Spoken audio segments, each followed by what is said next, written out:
the man behind the hustle and grind. This is pride, courage, determination, and perseverance. Welcome to No Luck's Given. And welcome to the No Luck's Given podcast. I'm your host, Danny Keith, and my co-host in the building, Brother Luck.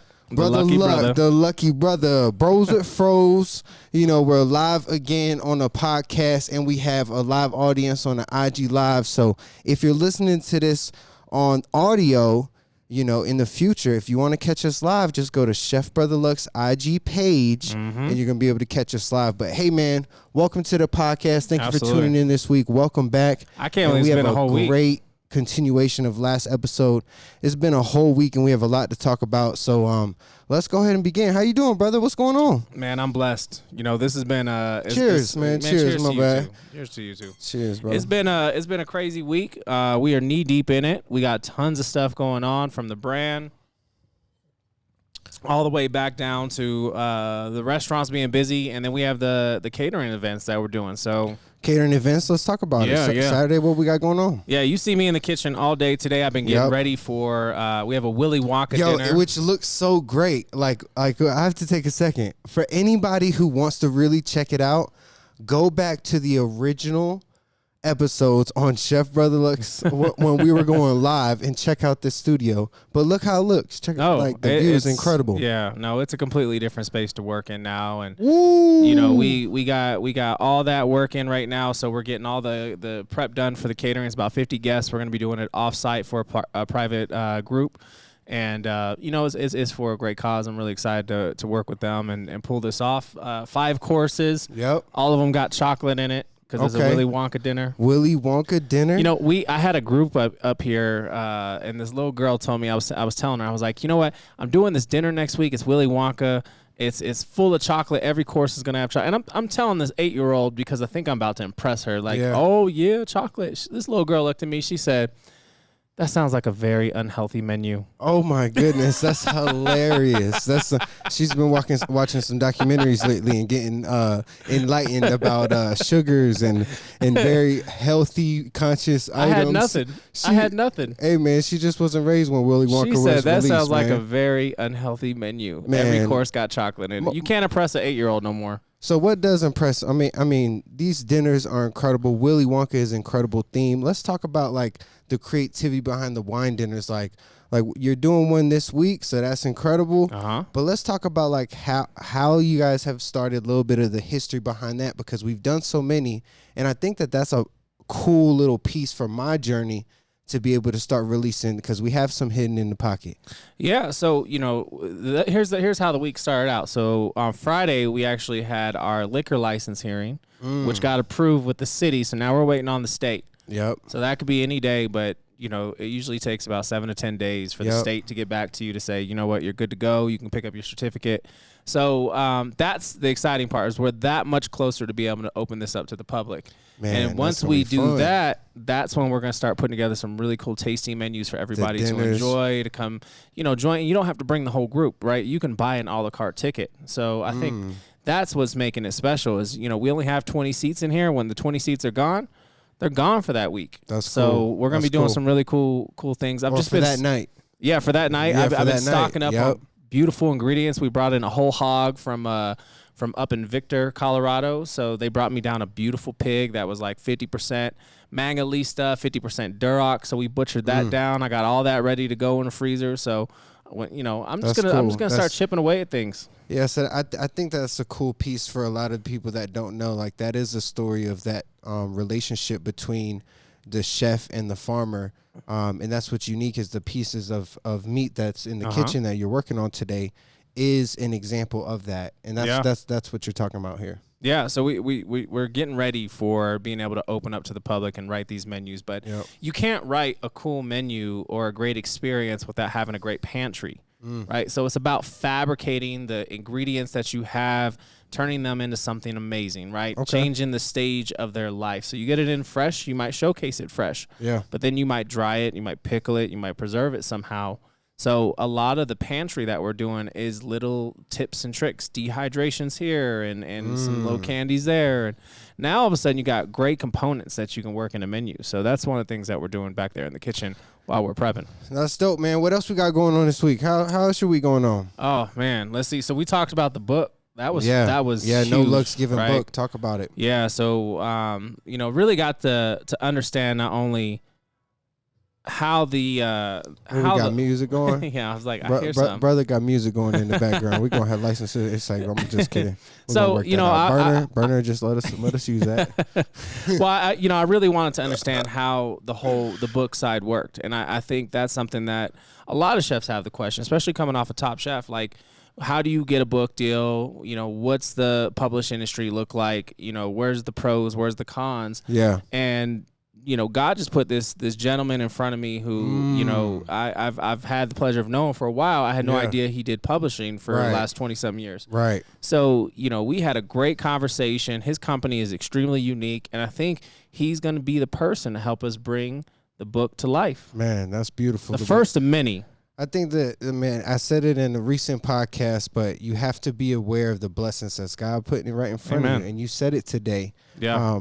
And that's a great example. So you met the publisher. What else you got going on, man? It's a busy week. What other kind of meetings you had going?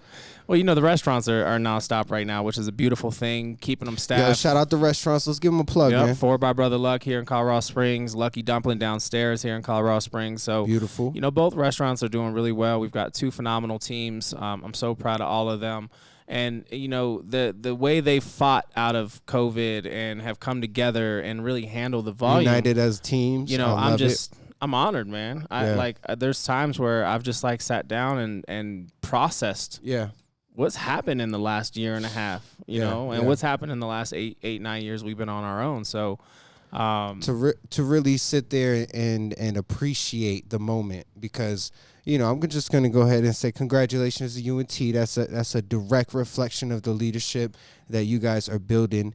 And, I love seeing the team dynamic here at Lucky. I need to go to Ford more often, you know what I'm saying, and go hang out with the crew. It's because we're up here. Yeah. The studio is a safe haven, and I don't find myself in Fort as much as I need to. At any rate. Yeah, it's a vibe up here. It's a vibe. We had No Luck's Giving merch coming soon. What else you had going on? Come on, man. Let's talk about it. I was trying to hit to it, but you were flirting around it. I'm moving so much. We also you sound like Rick Ross. I'm moving so much. Boss.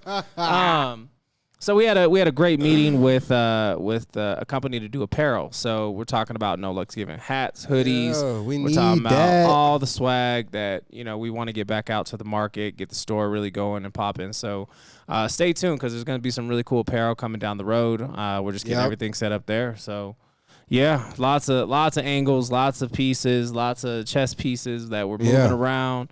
But we shaking and baking. Shaking and baking, baby. That's a beautiful thing, man.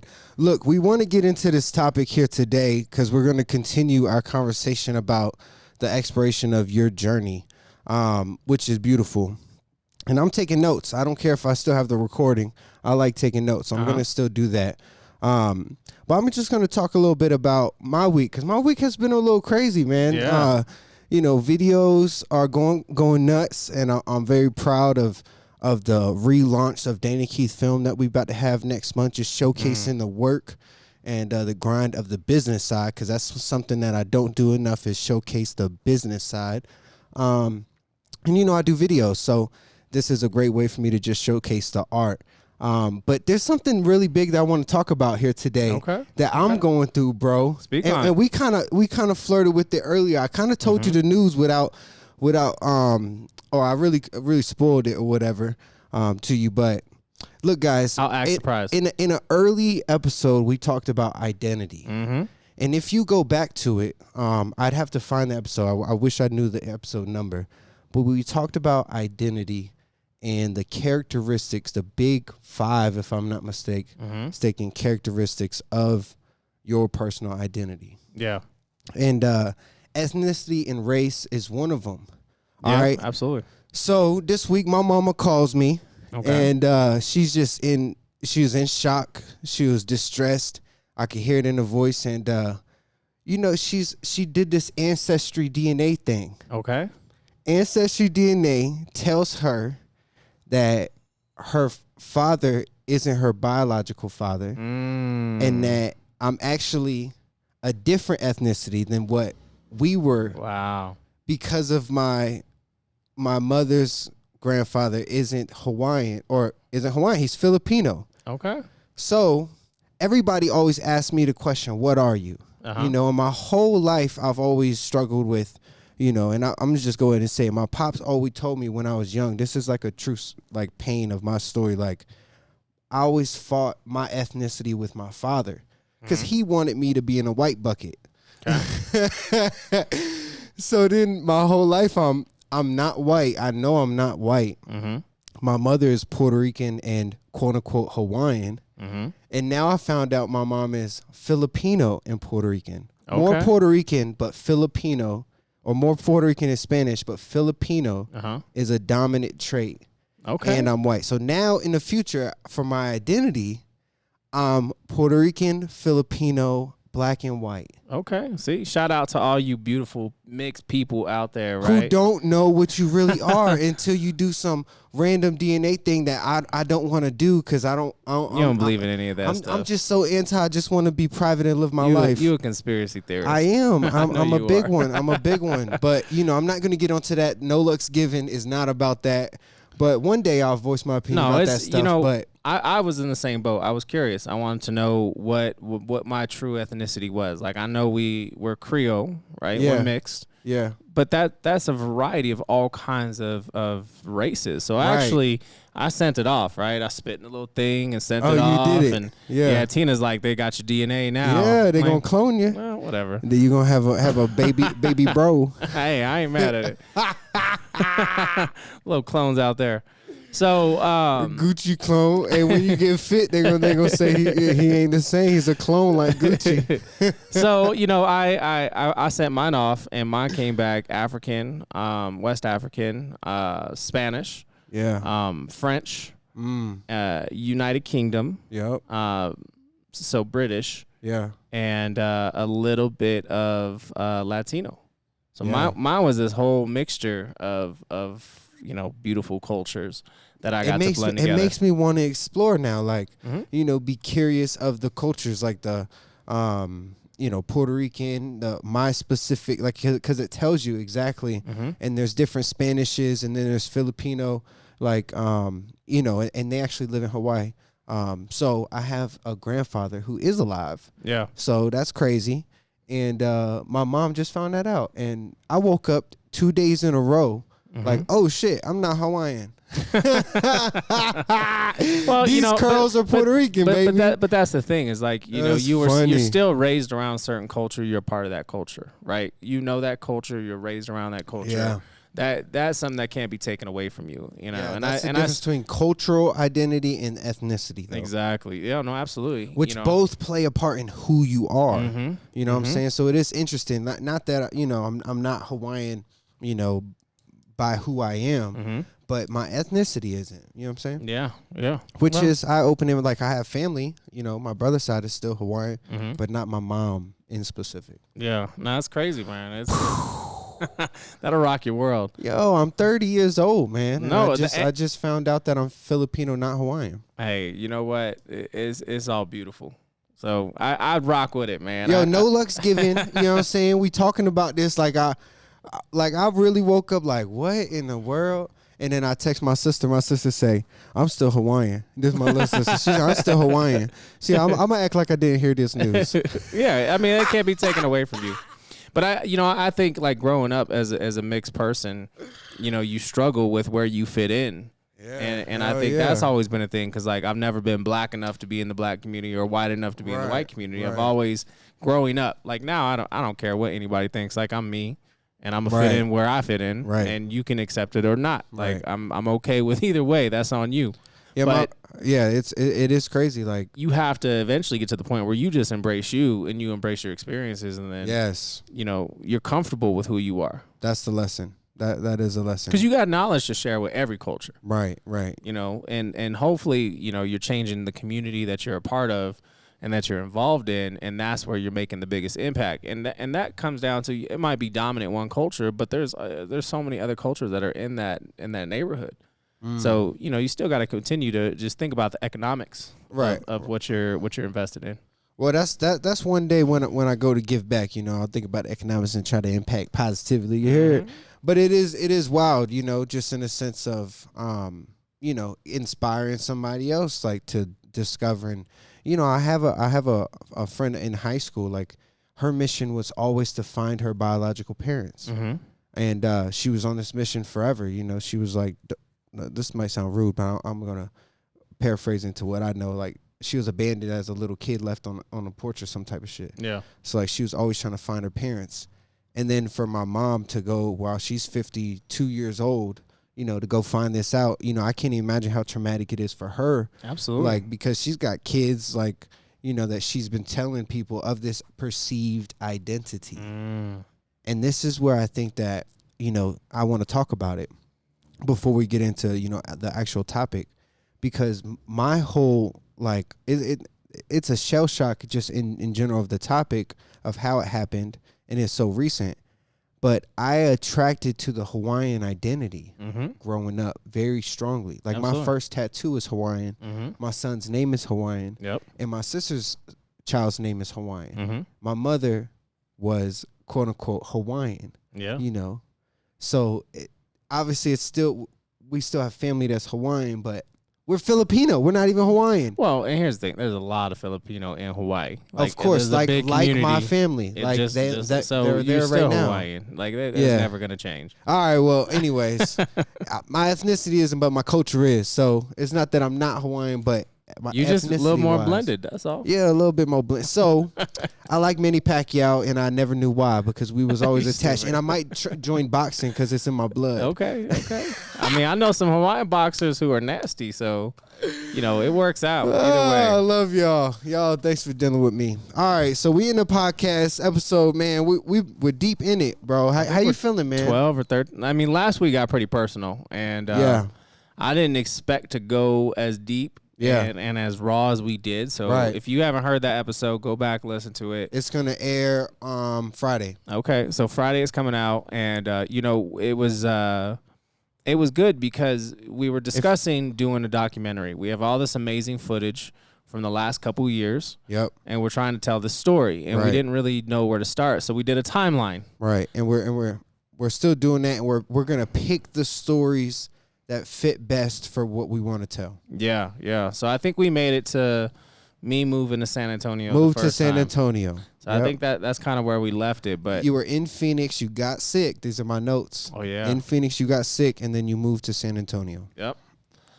So I just want to, you know, before we take off on the topic this week and just kind of dive into it, I've had a little bit of feedback from some of the podcasts.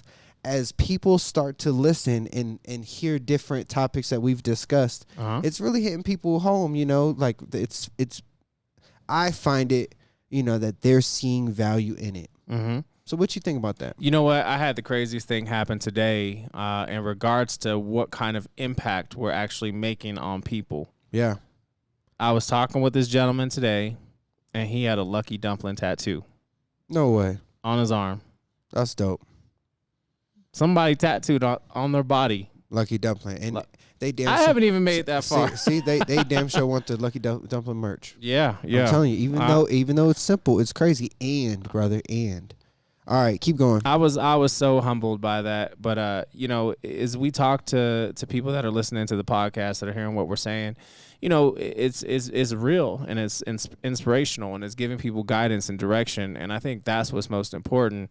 Is ensuring that, you know, we keep that conversation happening. Yeah. I love it because I always say these are the moments that I want to capture and share with the world. So we're given, you know, this incredible opportunity to do so. So, all right, let's dive into the topic, man. So, you know, we're diving into the story, kind of outlining, you know, I don't want to go into a big high level, but I do want to kind of highlight last just to give us a recap, and we'll kind of jump right back into where we were. But basically, why are we celebrating was the topic of starting. Like, where are we now? And overcoming celebration of success is what I have written down.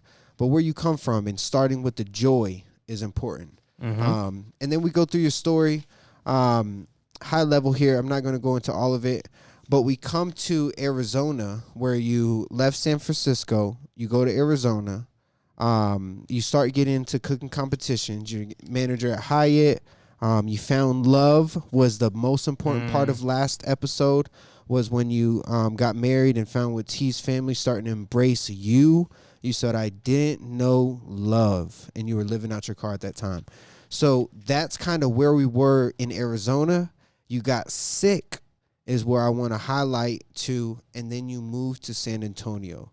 So T was the producer and told us that's where the episode stops, last episode. Yeah. She cut right there. She was on the money. So this is where I want to kind of open up to you, like, you know, talk about San Antonio high level, possibly.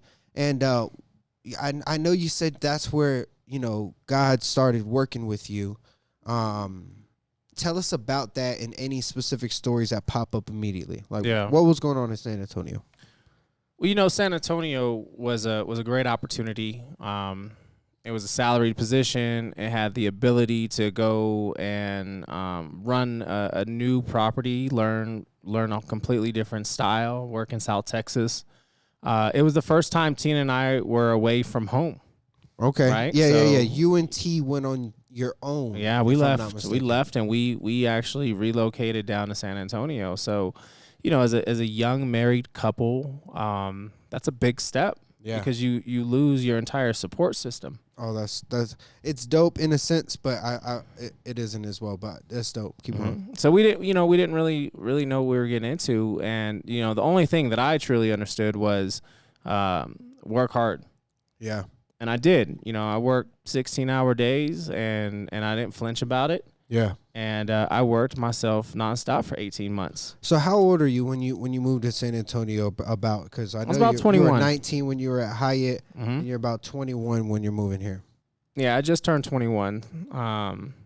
So I was about 21 when we moved to Texas. Yep. And you know, I'm a young manager. I'm taking over this new big restaurant, and I'm the youngest guy on the team as a leader. So you got to earn the respect all over again. And, you know, you do that by just working and putting your head down and just being there and not being the first to go home. And that was constantly my thought process, was just, I'm going to outwork every one of these guys. And the problem was they wouldn't let me outwork them. They were all really good. Oh, wow. You know, so I was on a team where everybody was talented. Yeah. And everybody was passionate. So I tried to outwork them, you know, and the problem was I didn't understand to have your priorities straight, right? As a young married man, I didn't understand that, you know, I needed to be a husband as well. I didn't even know what that meant. Wow. Right? I had made the commitment, but I didn't understand what it meant to be a husband, right? To be a spiritual leader, to be a provider, and a partner. I think those were things that were foreign to me, you know, and you're so caught up in work that you're not paying attention to relationships outside of work. Yeah. You know, you're just in the career. And, you know, there came a moment where I really felt like God was tugging on my heart. I had been really angry at God for a long time. You know, I was raised Catholic, and my grandmother was very strict about it. My father was Buddhist. So, you know, that was a completely different type of spirituality that he had. My mother was Christian. And when my father died when I was 10, I was angry.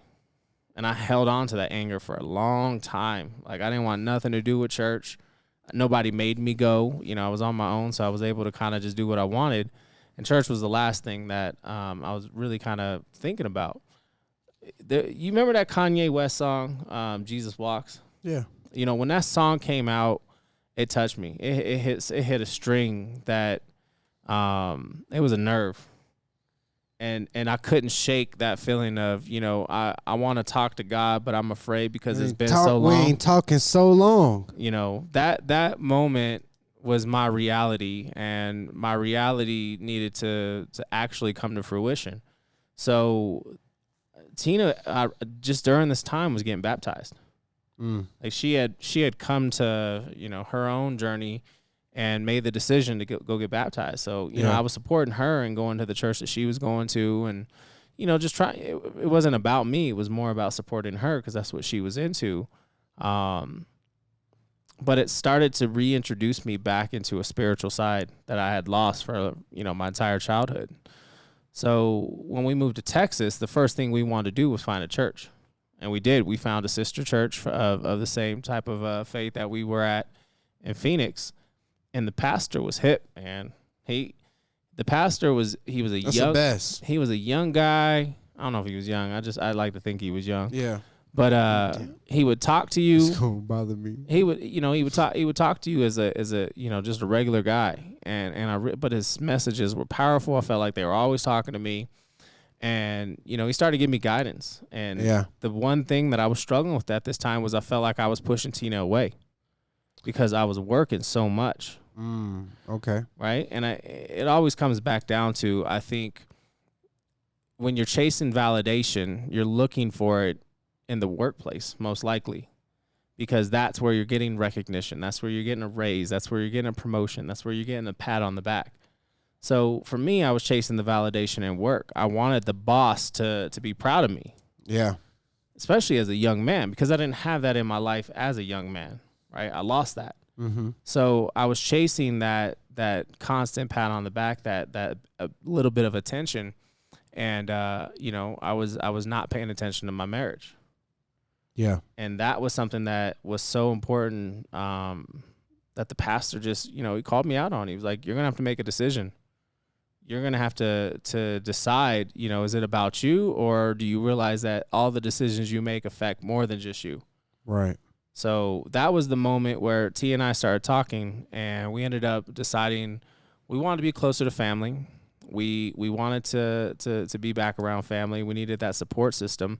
And, you know, I didn't want to go back to Arizona. So when we started talking about where family was, you know, the South came up because I got a lot of family out there, and her family was here in Colorado. Right? Yeah. Her sister had married a native who was raised here, and then our nieces and nephews were here.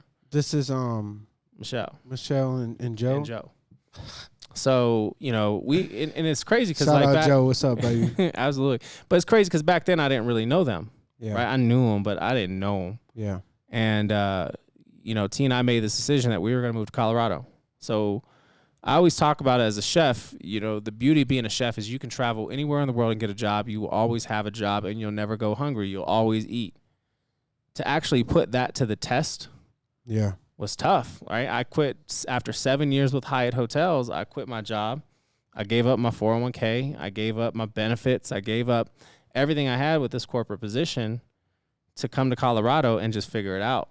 When is this jump? So we're kind of skimming. So you're 21 in San Antonio. How old are you until you guys? I was probably about 23, so it's about 2 years in San Antonio. All right, so how long were you in San Antonio? Like 2 years? About 2 years. Pretty much? Yep, about 2 years we were down there. Beautiful. And, you know, we came out here, and we sold everything, we packed up, and we drove out here. I didn't have anything lined up. Tina didn't have anything lined up, and her sister welcomed us into their basement. Wow. Okay. So think about that. Tell me, real quick. This is for me, guys. I'm sorry. Joe's wife, Tina's sister. Mm-hmm. Tell me her name. Michelle. I see her face all the time now. Mm-hmm. I'll never forget her name. Yeah. Michelle and Joe. Mm-hmm. Okay. So we came here. We set up in their house. It was nice because we got to be around family. Our nephews were extremely young. One was a newborn. One was a toddler. Our nieces were all little preteens, teenagers. So we got to be around family, which was something completely different. And Tina got really quick into the apartment industry. She landed a position really fast. Yo, on IG, or if y'all following on IG, for the people who are live, y'all can drop some questions. We'll be answering them while we do this. So if y'all want to interact, please comment. Yeah, absolutely. We can see all the comments. But, you know, I took me a little bit of time to find something out here, right? I was picky. I was at a very pivotal moment in my career. Is like, where am I going to go as a chef? But at the same time, I need quality of life. Yeah. Because that's why we moved here. So when you moved out here, did you have a job already? You didn't have a job planned? Nothing lined up. Okay, keep going. No job, no nothing. So I ended up with a couple interviews. Of course, I wanted to work at the Broadmoor. The Broadmoor was a 5-star, 5-diamond property. I was that's exactly where I wanted to be because that was the caliber of what I was pushing for in my career. Yeah. And I did an interview there at the Broadmoor. I cooked for the chef, cooked for the team, did a whole tasting menu. Shout out to Broadmoor if y'all want to give us some room. Ow. And I got offered a position. And it was a good position. It wasn't a bad position, especially for where I was in my career at that time. But then somebody told me go check out this place called Cheyenne Mountain Resort. Yeah. So I went up there. I put in an application, didn't hear nothing back. Called the kitchen one day. It was like, hey, I put an application a week ago. Would love to chat. Cheyenne Mountain Resort, is that the zoo or what is that? No. So this is the one that overlooks the golf course on Nevada. Oh, got it. So I went down there and I called the kitchen. They were like, yeah, we'd love to have you come do a tasting. Came in, did a tasting, killed it, and they offered me the executive sous chef position, which was a much higher position than I had been anticipating, but I was ready for it. I don't think I was ready for it, but, I was willing to go for it. So I took the position as executive sous chef of Executive sous chef is like who, what? It's your number 2. It's your assistant. That's right? what Mike or... If your executive chef is number 1, the sous means second. So that's your second chef, your executive second chef. All right. So is that Ashley or who would that be? Yeah, so that would be Ashley's assistant, Got it. But on a much larger scale. You're talking a big property with a 2,000 member country club. So you're talking executive 300 sous rooms. chef. That's the title. That was my role at Cheyenne Mountain Resort. And you know what? I came in and I had my head down and I worked hard. That's where I met Steve. Steve and I started working together around that time. Yep. Oh, shit, that's dope. So okay. 2006 is when Steve and I That's when Steve going to come in the story. That's hard. I can't wait. Yep. That's when we all started working together. And then is that when y'all started golfing together? Oh, yeah, because you got free golf at the property. So that's dope. We did. I don't know if they still do, but we did. But I wanted to still prioritize my relationship. So I was trying to be more present, but I still was getting sucked into work. Right? Yeah. I didn't understand what work-life balance meant. Yeah. I thought it meant working on your life until your work suffers, and then work on your work until your life suffers. Yeah. So I just kind of did this back and forth for a number of years at Cheyenne Mountain, and we loved it here. It was beautiful. We bought a house here. We made friends here. We had a good foundation, but at some point, I wanted to step into the next role of becoming the executive chef. And, the chef was comfortable in his position. He was supposed to get a position, didn't get it. Was supposed to get transferred, didn't get it. So I was kind of sitting there waiting for the opportunity as the executive sous chef. And, I'm getting credentials to kind of justify. And I'm a very young chef. At that point, I was probably only like 26, 27. Okay. They offered me a really cool gig in Chicago. So they said, you know what? We've got something different. We've got this crazy property in Chicago that we're getting ready to build. We're going to put, 15, 20 million God on T it. just joined the live. Anybody who's on the live right now, T just joined, so she's going to help us. She's the producer. Brother is going skimming through so many things. I think he's missing things, and she's going to give us a good curation here. So yeah, and right, just to recap, for everybody who's live or anybody that's tuning in right now, we're talking about timeline because we're trying to put together this documentary. So yeah, so I'm putting together all the stories that he's told me. Now I'm putting it in a clearer timeline, and I think this is beautiful. So right now we were at the. Sorry, I was looking for you on Facebook. Sorry, we gonna start promoting better. Don't worry, we gonna get there. So you were at Cheyenne Mountain Resort, executive sous chef. This is where you met Steve, and you were wanting the executive chef position, and that guy wasn't moving, quite frankly. So Chicago was an opportunity. You're about 26. That's where we're at right now. Yep. So they gave me. Okay, hold on. Before we go there, because that's a good recap of where we can begin. I have questions. So let's dive back to when you. All right. So we were in San Antonio, and you were saying that you were working hard, and you said that you were overworking and it was affecting your marriage.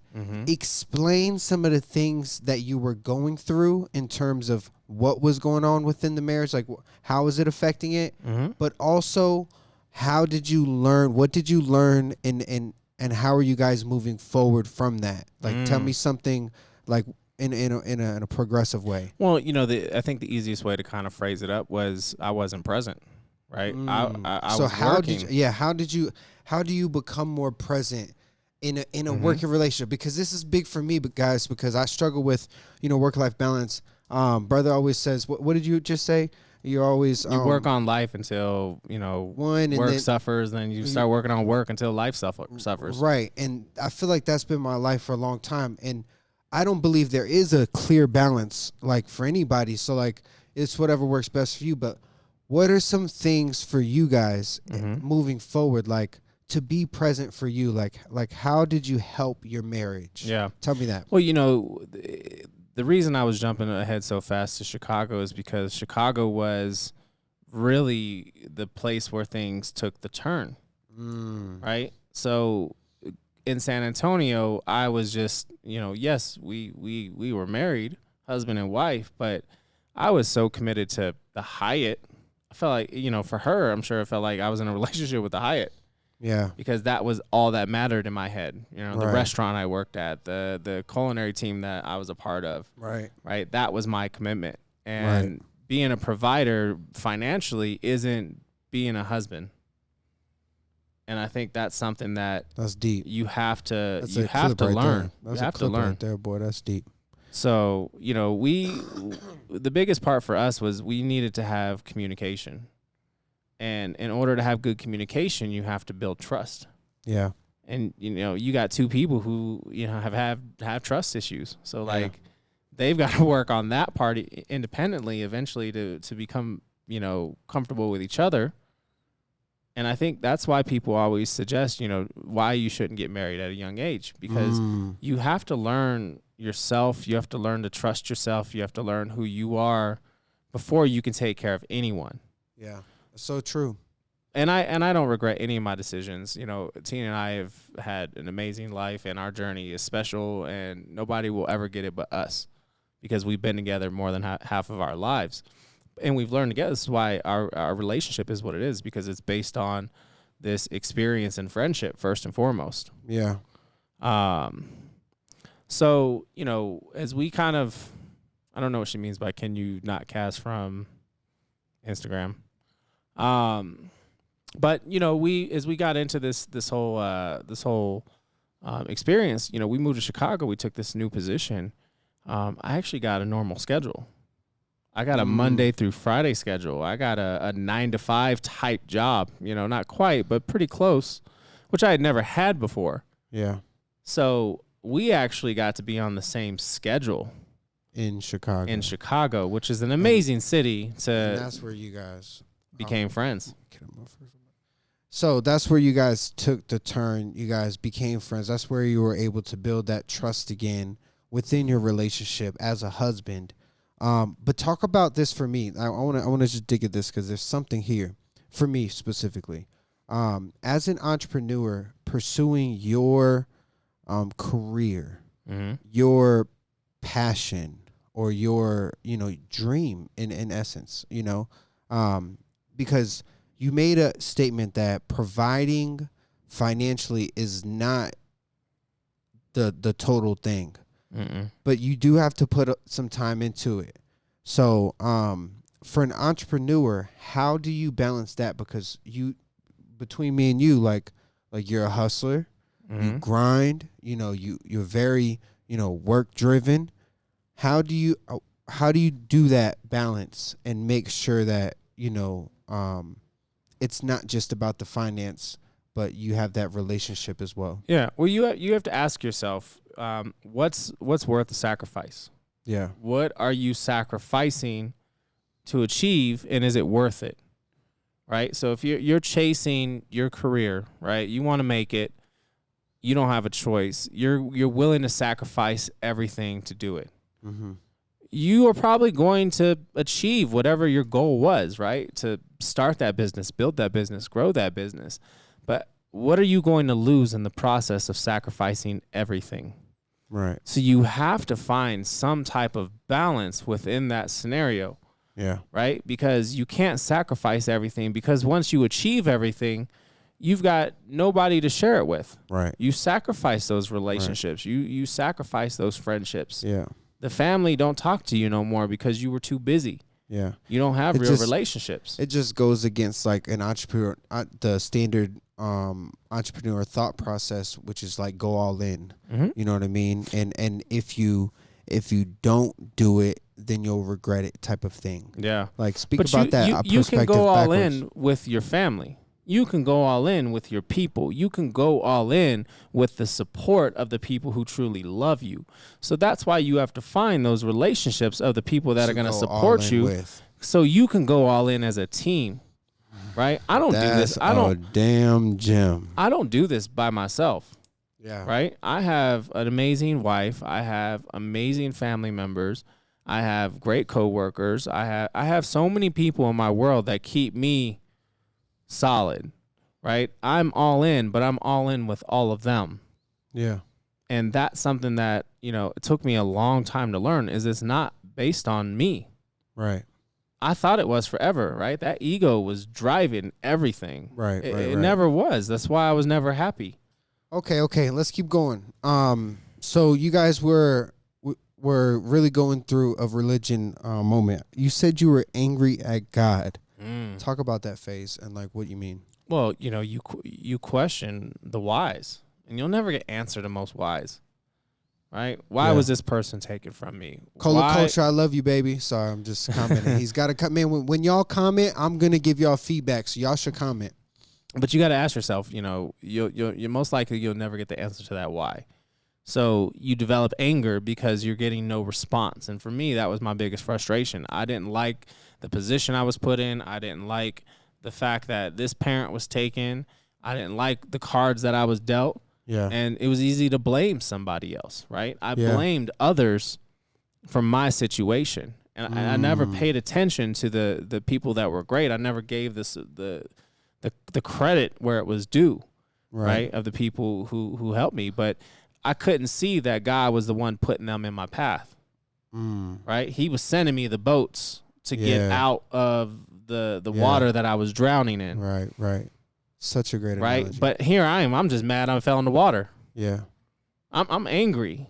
And that anger that I carried for so many years eventually built up. And there was those little signs where you have to pay attention, where it's like, that verse of I want to talk to God, but I'm afraid because it's been so long. I ain't talking so long. What do I say? How That's do crazy. I start that conversation? Yeah. That was where it started for me, which then led to sitting in church, which then led to, T and I were getting married. So, I sat down with the pastor, and the pastor started giving me knowledge and just guidance on what it meant to be a man and be a spiritual leader, and all these things I wasn't prepared to have. Right. Put in front of me. I hold on. Let's pause a little bit. Like it was a lot. Yes, no matter what your position is on religion, like accepting that responsibility of faith, of courage, of all the stories that's in the Bible, one way or the other. These are things that are tough. They're easy conceptually, but they're tough to actually go through. Yeah. The simplest, themes or morals and principles. Yeah, think about it. That's actually live. And shout out Cola Culture. Yo, I appreciate you. This is dope, man. Yeah. Hey, we got some feedback. But in that's being a husband, that's being a wife, that's being a parent. Yeah. Right? Those things can't be done and there's no guidebook. Right. Because you're dealing with people, and people have stories and histories and experiences and emotions, and they got to work on them, you got to work on you, and then you got to find a way to meet in the middle. Yeah, describe what was like one of the biggest lessons or moments to you in terms of like your spiritual awakening when you're going through that anger at God. How do you find the love that God has for you? When I stop trying to control the world, everything works out. Because I'm trusting. Yeah. Right? When I stop trying to be in control. Right. And I begin to trust, I look up and listen. That's when That's everything hard. starts to Drop the bomb. come. It starts to come back together, and I think that's something that, you know, for me on my journey, I felt like, you know, my childhood, I was angry at God. As a young adult, I got reintroduced back to God.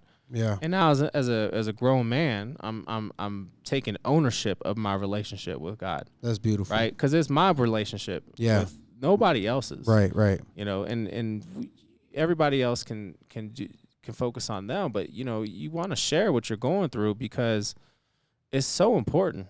Yeah. It's so important. All right, let's keep going because you actually moved into the basement of your, what is it? Your wife and my in-laws. Your in-laws. I ain't married, so I don't know the terminology. And if y'all want to know something ghetto about me, about a wedding, I don't know like all the terminologies because I've never really been to a wedding. Anyways, all right, keep going. So you moved into Michelle and Joe's house in the basement and you lived here and you were around family. Talk about having family and what did that teach you in terms of how you can actually accept love? Because one of the biggest things that I took from last episode is you didn't know how to love or receive it. You didn't know how to give it, but more importantly, receive it. Talk about that and having family around coming to Colorado. And then we'll jump back into where we were. I mean, it was nice. You know, I didn't grow up around that, so I didn't really know what it felt like to have, you know, all these kids running around or, you know, being a role model for young people. Like, damn, that's my favorite thing. Keep going. And it was a new experience, but it was also humbling because like I went from provider and her and I on our own with our own apartment and paying our bills and, you know, struggling but surviving. Yeah. To like now we're living with your family.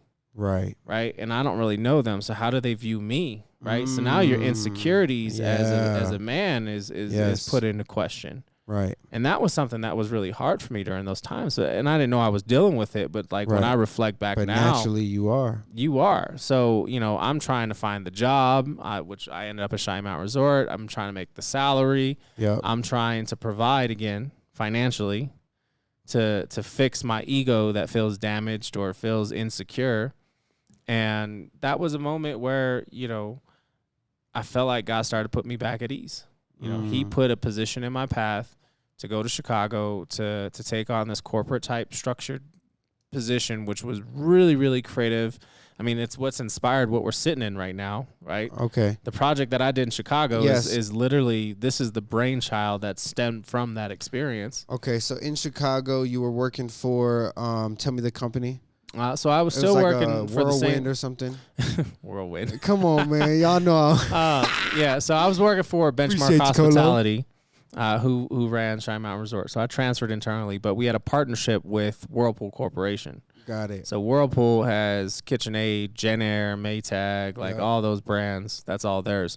So you know, I built this entertainment educational facility with a team that housed, you know, demonstrational kitchens. It was a you know, outdoor patio with garden beds and fire pits and shuffleboard and couches. And, you know, we did this really cool entertainment educational facility for Whirlpool. And I love the freedom of not focusing on a concept that depended on transient business or people walking in the door and saying, I want to buy something. Yeah. This was more about a group that was coming in and you're going to do everything you can to impress this group. Yeah. So here we are now, years later, in a space that houses 20 Impressing people. Groups. That gives me a kitchen. Oh, yeah. And we can literally do exactly what I did back in 2010. All right, so bring me back to Chicago, okay? So that's a project, is the entertainment within the Whirlwind, but you actually transferred from Cheyenne Mountain Resort. Is that the project that you transferred to, or was there like something else you were doing? No. So Whirlpool flew some of their executives out here to Colorado. Yep. I interviewed with them, did a whole tasting for them, told them what I thought the position could be. Yeah. They loved me, offered me a nice chunk of change, a relocation package. And T and I moved to Chicago.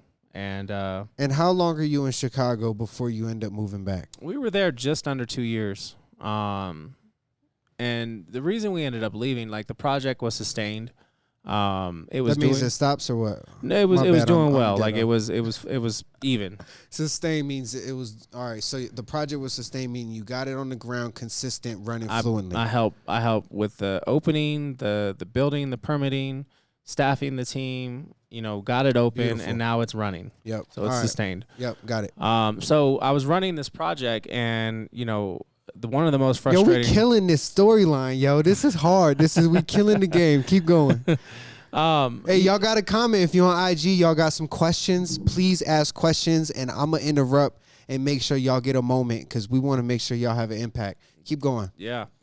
So, hold on. I was finish. I'll tell you. Hold on. I was running that project for about 2 years, and we got down to the end of the timeline, and our lease was up. That's what it was. Our lease was up in the condo that we had downtown. In Chicago? In Chicago. Got it. So you're kind of still, challenged with the question now of, do we go somewhere a little bit cheaper outside the city? Yeah. Because, rents were extremely high in Chicago. Yep. Or do we take a transfer somewhere else? Right. So, I started looking at other projects within that company. I started talking to a couple. That's Tina's right. We found a cool church in Chicago. Absolutely, we found an amazing church in Chicago. Built some great friendships. You're gonna meet one of the guys. He's coming out this week. My buddy Gary. He'll be here this week. But okay. Tina and I found an amazing Gary, church. are you trying to do an interview? You better be ready for an interview. Just if Gary's listening. Yeah. But yeah, we got to Chicago. We had an amazing time. We had very similar schedules. We found an amazing church. We made friends with young professionals. Like, Chicago's full of people who are young and don't have kids because they're all, pursuing their career, their education. So, we were around a lot of those types of personalities, and we had a great time in Chicago. We truly became friends again in Chicago. That's hard. It was a good thing for us. Oh, this is where we cry. That's sweet. All right, so let's bring it back, okay?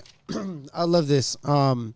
This is where you're in Chicago. You're working. You're becoming. Would you say like you're like a salesman / presentator? Like what was your position called? My job, I was the executive chef / food and beverage director. So my role was to, when the group showed up, ensure that they got the full experience from the beverage choices to the cooking.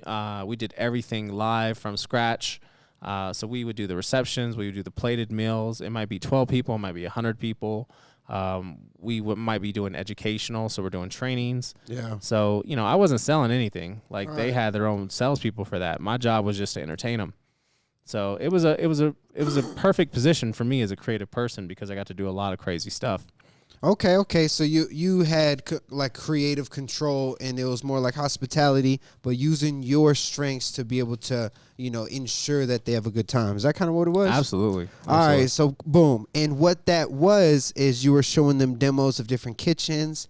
And the story is that was the idea of when you started building this studio above the bar. Is that fair to say? Yeah, absolutely. Like, you already this had stems that in directly mind from that. I've done this project Explain the once. correlation between the two. Yeah, this is a much smaller version. So instead of 10 kitchens, Yeah. right, that all sit about 20 people, Right. I'm doing one kitchen. Got it. So I don't have to do this on a very large scale. For me, this is a very intimate experience. And that's what I liked about that job, was the ability to, cook from scratch, entertain a small group, and then, have the one-on-one interaction. So it's funny that here we are down the road doing the same type of project. This is dope. Now that I sit here and review my notes, because I'm going to give y'all a recap here in a second, but to see that Michelle and Joe, T's sister and husband-in-law, whatever it's called, brother-in-law, husband-in-law, that's so stupid. Anyways, going back to the fact that they let you live in their basement before you were an entrepreneur, you were an executive sous chef. So when they come to these dinners, they have a different perspective than anybody else. I've never put that in perspective, seeing them at the dinners and be able to see that they see it like from the beginning. We've all grown up together. Started from the bottom. I think in the dirt. Joe's about 10 years older than me. Shelly, I think, is 7 or 8 years older than me. Shelly. So Shelly is Michelle. Yeah. Oh my God. I just call her Shelly. Oh my And Tina calls God. her I Shelly. have never put that together. So crazy. So anyways. yeah, so we went to Chicago. We had this amazing experience, and then I got the opportunity to go back to San Antonio, out of all places. So This is in Chicago? yeah. So All right. the same company literally offered me a position back in San Antonio, not Hyatt, but the Benchmark Hospitality, who I was working for. They said, we got this boutique hotel. We want you to go down and run it. We think it'd be a good fit for you. I flew down there. I interviewed. I took the position in San Antonio. We thought it would be a good move just because we had a great church there. Absolutely, T. I'm totally getting to that point. So we moved down to San Antonio and literally repeated the cycle. We were walking around the mountain for 40 years. Oh, I mean, we literally went right back into San Antonio where I went into a position that required me to work nonstop. Oh my God. And then you went back to overworking, affecting the marriage, losing God. Yeah. I'm just reading the notes from what it was. That's what y'all talking about when you say walking around the mountain for 40 years. You know, just because you change brother. Just because you change your environment doesn't mean it changes who you are. Right. And when we went down to San Antonio the second time, you know, it was tough not to fall right back into the habit of what San Antonio was the first time. All right, questions. Here we go. You're 26 in about 26 in Colorado. You moved to Chicago. When are you moving back to San Antonio? How old are you in Chicago? How long are you there for? You said I think 2 it was like years, so about 27, 28 when I was in Chicago. Okay, and then you moved back to San Antonio when you're 28. That's when you say 40 years around the mountain. Yeah, I'm literally just repeating the cycle, and Tina's repeating the cycle. So what happens? What happens in San Antonio? Neither of us wanted to be in San Antonio. We came to that conclusion really quick. We didn't want to be there. Yeah. I wasn't happy with the position I was in and the property I was at. You know, Tina was working in a apartment community. It was a long commute. It was hard for her to drive that far for work, and somebody headhunted her to come back here. Really? So she got an offer to come back to Colorado Springs. That was a good position. And at that point, I think I knew deep down I wanted to own my own place. But I was just starting that process of like, how do you open a restaurant? How do you do a business plan beyond what you learn in culinary school? So right around the San Antonio second time, when you're walking around the mountain that many times, is that when you're having the vision of your own restaurant? Is that what it started then? Yeah. I knew I wanted to own my own place. Do you have the memory like when you decided you wanted to run your own restaurant? Yep. I was arguing over eggs. I was in an argument with the controller of the property about eggs. Okay. I wanted to use farm eggs, which were like 40-something cents a piece. Yeah. And they wanted me to use like, you know, generic mass-produced eggs, which were like 7 cents each. Yeah. And I had just left Chicago where I'd been working with nothing but farmers. Yeah. So I had gained this appreciation for the difference in quality when you buy products that are phenomenal. Right. Fresh products. Right. So when I got back into a hotel where it was strictly about pressing that bottom line as tight as you could. Yeah. And it wasn't about the quality, the egg conversation. I'll never forget. Like, I knew at that moment, like, I wanted to do higher quality stuff than this hotel would ever let me, than any hotel would. So it started with eggs. So here's the second part to this story. Yeah. I got an email for a casting call to be on Top Chef in San Antonio. So I was going to come out here and interview for Top Chef. Tina also got the position out here. So we made the decision, which was a tough decision at that point, because I was working a lot in San Antonio, to move her out here, move back in with Shelly, right? And me go back and finish my contract, which I still had 6 months left on my contract. in San Antonio. So we lived apart for 6 months.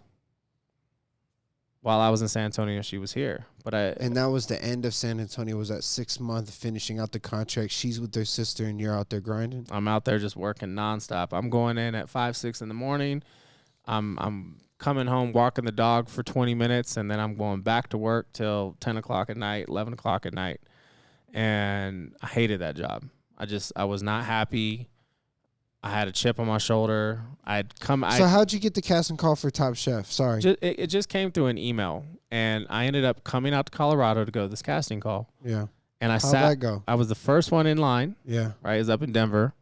I was at Linger Restaurant. I was the first one in line. This is before you have a restaurant. Way before I had a restaurant. I was still working for the hotels. Yep. I sat in this casting interview with 2 other individuals, killed it, and this producer told me, you've got a great story, you got a really cool name, but we just really don't do hotel chefs. You got a really cool name. We don't do hotel chefs. We don't do hotel chefs. And and he probably said it completely different, but that's how I took it. And that was your translation. That was the translation. That you got a really cool name, but we don't do hotel chefs, and you can't make it the Top Chef yet. I was never gonna get the next. You need your own restaurant. It's pretty much what it was. I was never gonna get the next tier. That's hilarious. You got a pretty cool name. You know what I'm saying? Brother Luck is cool, but we don't do hotels. Yeah. You know what I'm saying? Yo, executive chef ain't nothing. So all right, that's hilarious. Keep going. It's literally the 2 things. I was arguing, and I hated that job about eggs. Yep. And Top Chef told me I wasn't good enough. Okay. So I knew I wanted to come back to Colorado Springs. I knew this is what had to happen. This was a moment where Tina was living here in Colorado and working her new job. Yep. I was working nonstop in San Antonio. Because she was already working her new job while she's living with Shelly. Yep. Got it.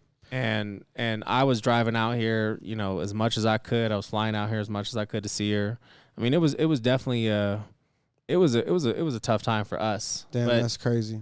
That was one of those moments. What he says? Damn, bet that producer feeling stupid. Oh, I'll continue that producer story later on another segment. Because I run back into that producer years later. Okay. No, we're not gonna do it today though. No. This is next episode. I want to go through all these stories that I have. I want you to tell me these stories on film. Okay. So one of the stories I want to tell. What did you just say? The producer. How I ran back story. Into him. Okay, so we're gonna whoever that was, Don Cola. You know what I'm saying? Whatever. I'm sorry. I love you.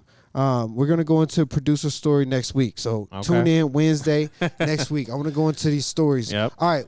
But here, let me finish. This is the most important part. So, while I was living in San Antonio, Tina was living here. She had her new position. I was trying to finish out my contract.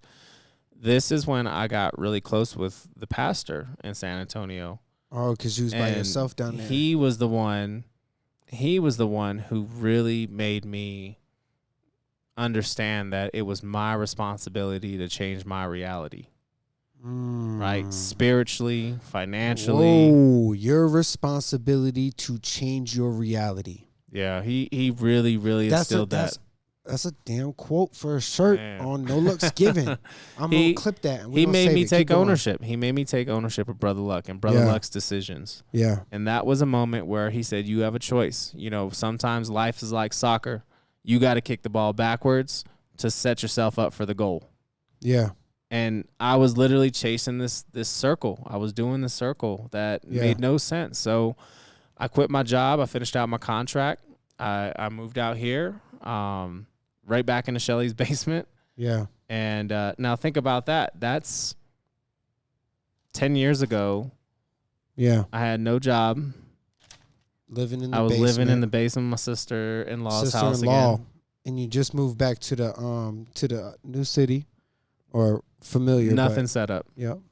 So when I look at today, and appreciate you being here, Ken Bassa. Absolutely. Said he missed the whole podcast. Appreciate you. When I look at today and I look at where we are. It'll be on Spotify and iTunes, Apple Podcasts, and Brother Luck's YouTube next week. You heard? You know, it's a trip to go back 10 years and realize like we started all over. We pushed a reset button.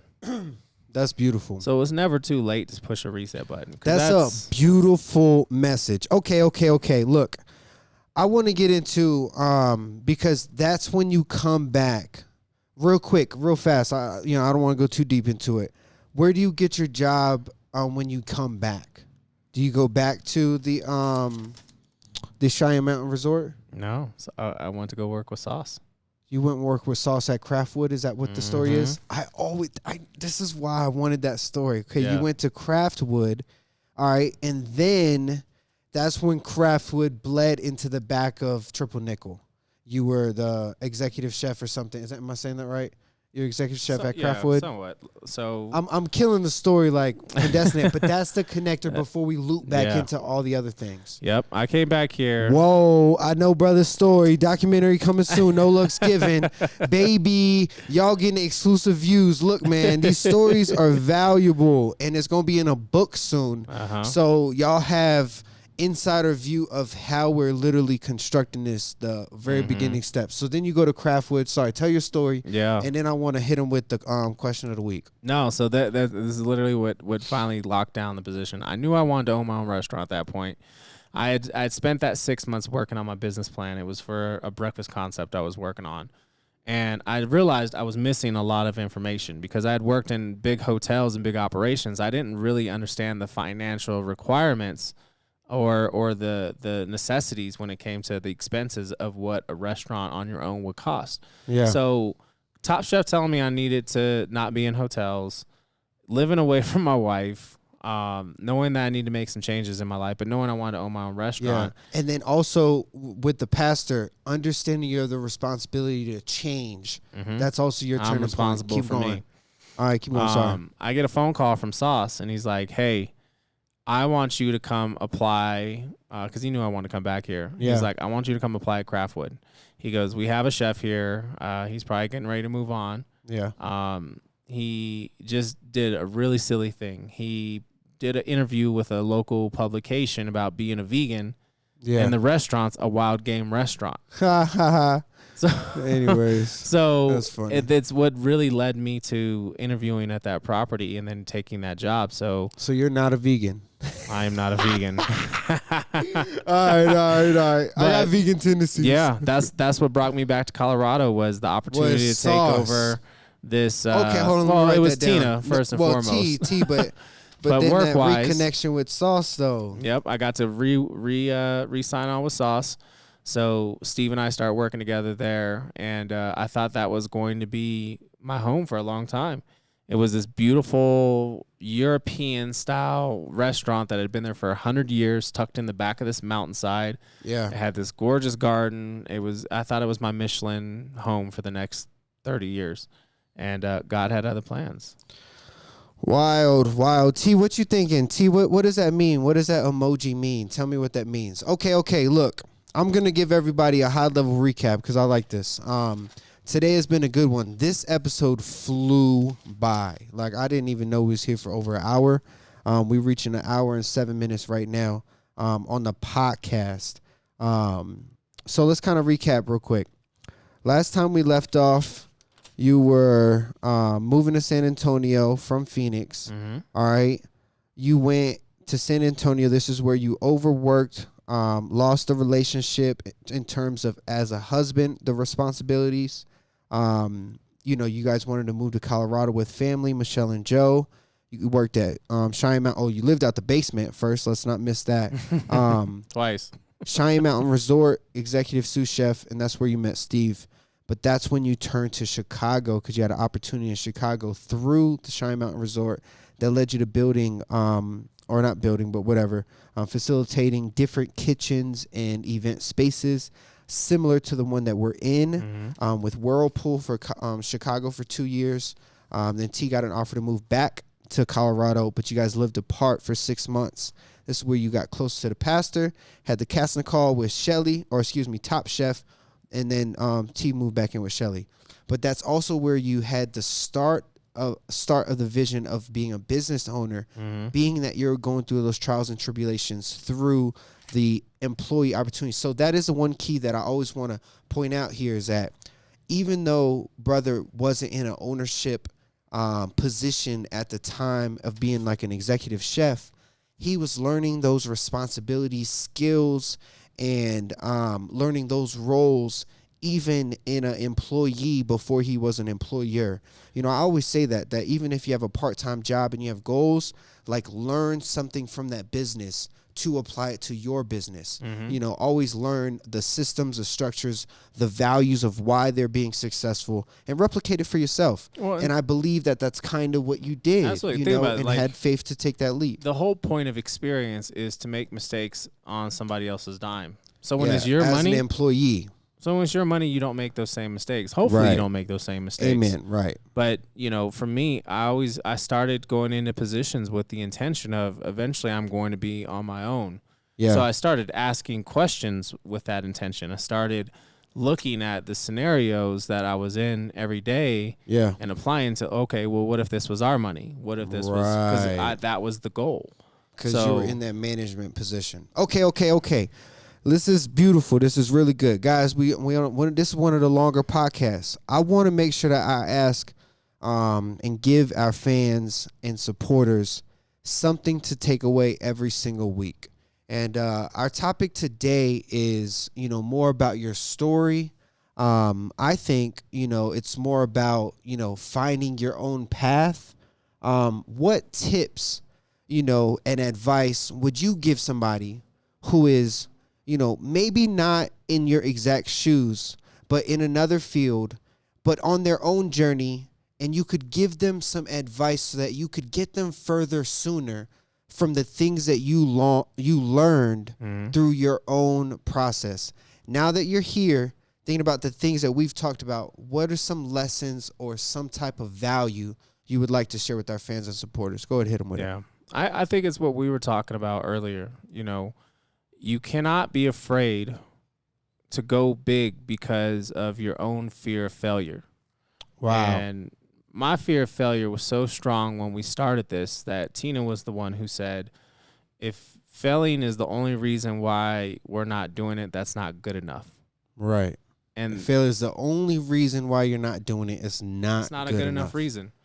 So, I still wanted to control. I was still scared. I was still insecure about my abilities to pull this off. Yeah. So I didn't go as big as I should have gone in the beginning because I was still hesitant. Right. And that hesitancy is what taught me a lot of lessons, and I don't regret that. That's hard. But I hope to share with someone from my experience and what we've gone through that you can go a little bit bigger. Yeah, dream bigger is what I get from that. When you jump off the cliff, take a big jump. Wow. Don't just step off the cliff and fall. Take a running leap. Yeah. And get as much as you can and go for it as hard as you can. Yeah. But go for it with the proper support, the proper team, the proper communication. Yeah. Right? Because it's not all on you. So don't be afraid to just go for it. It took me 3-4 years before we finally took that next big step, which was from the point where we're talking about right here. Yeah. In this space and time to we actually took the jump to go into the back of the restaurant. Yeah, but 10 years ago was a reset. A different restaurant, which is downstairs, which is now Lucky Dumpling. That's we now the full have the story. Entire building. That's where the we full started. story, man. That's crazy. That's a whole nother topic. Man, for mine, I want to piggyback off of yours because I think the message that you're saying is that if you have a dream, dream big. Don't be afraid to dream bigger. Something that I took away off of, somebody else's, video on YouTube that I heard recently. Actually, I think it was Russ. I was listening to like a Russ interview, and he said that what if it is better than you could ever imagine? Mm-hmm. Like, what if it ends up better than you could ever imagine? Yeah. And that just makes me think like what you're saying is that dream big. Mm-hmm. And, the other side, too, which I hope you caught this part of the story today, is that if you have good support systems, right, good family, good friends, people that love you, people that care about you, people that truly have your back, your backbone, your reset is not going to be that bad. Yeah. Right? We've reset twice. Right. And here we are 10 years later now. Hey, amen. So amen. Don't be afraid of the reset, but you need to have good support systems in order to push that button. That's powerful. I think that is a beautiful ending here to the podcast today. because the message that I got from your second half of the story, because last one was so emotional to me when you said that I couldn't, receive love. I didn't know how to receive love or give love. I didn't feel worthy of it. But this one is where you're getting your faith. I'm finding my confidence. You're finding your confidence in your stride. Like, and not ego. One step is leading to another, even without you knowing. One step is leading to another. One step is leading to another. Yeah. So that's what my thoughts of the second half is so powerful. And that's kind of a smooth little recap. Look, guys, this is No Luck's Giving podcast. We have these on Spotify, Apple, all your podcast streaming platforms. The videos that we record come out on YouTube, on Chef Brother Luck's YouTube channel. So subscribe to the podcast. Make sure you give us 5-star rating if you find some value. If this is dope on the podcast, give us some comments on the YouTube. And, you know what I'm saying? That's my little plug for the podcast. Soon we going to have some sponsors, and we'll have some of those placements in there. Those are coming soon. I'm so excited. But the merch, the book, the documentary, and we just created a timeline. So next episode, I want to give you a heads up. I have some stories that we didn't dive into along with your story that I just want to dive into these particular stories and get the insight here before I think we really curate the actual documentary, because I think there's a couple different stories we can tell. I'm just going to say it. I've always said I want to make you a documentary. In the back of my mind, 3 is my number. So I think 3 documentaries. The last one will be mine. My point of view of you. It'll be way more wild and fun than any of the other ones. I can only imagine. It's going to be so much more fun than the other ones. But it's still going to be dope. Anyways, documentaries come soon. I cannot wait. We have a stretch goal by the end of the year into the new year. This should be launching. What you think? No, I'm so excited. Because give us a recap. I think it's so important for everyone to understand. Like, when we talk about No Luck's Giving, it's about pride, courage, determination, perseverance. Those are our 4 core principles. Hit them one more time: pride, courage, perseverance, and determination. And it's about how you utilize those skill sets to get through your life, because this is your life, right? You are. Thank you, guys. Appreciate that positive feedback. I love y'all. Yeah, you're one of a kind, and you have to embrace that originality, but you can only do it by following those things. So this is my story and how I got to where I'm at right now, which I'm still learning, I'm still growing, I'm still trying to perfect who I am. But at the end of the day, I'm sharing my story because my story is not meant for me. It's meant for somebody else. Which is beautiful. I always say that the journey is the story, which is what we're doing, documenting the process. Yeah. All right, y'all. I am Dana Keith, official Dana Keith on IG, Dana Keith everywhere else, Facebook, YouTube. Y'all can follow my own page. You know what I'm saying? Dana Keith, give me some love. And I hope I got you some followers this week. Oh, yo, you give me some followers on IG. I appreciate the love. You know what I'm saying? Wait till I start dropping all the videos next month. July is going to be my promo run for my business. Okay. But look, my co-host, go ahead, hit your with the plug. Brother Luck, at Chef Brother Luck across the board, Facebook, Oh, Instagram. He's a celebrity, y'all. He's a celebrity. Did y'all see my story? Ridiculous. He's a you celebrity. Need to pay attention I was when in you traffic recording him anyways. I was like, I see a celebrity. Dana's a horrible driver because he's jacking around. Look, y'all, I'll be having fun. I love y'all. This is No Luck's Giving the podcast. Dana Keith and Brother Luck. Hey, coming at you from the studio. Peace. We out. The man behind the hustle and grind. This is pride, courage, determination, and perseverance. Welcome to No Luck's Giving.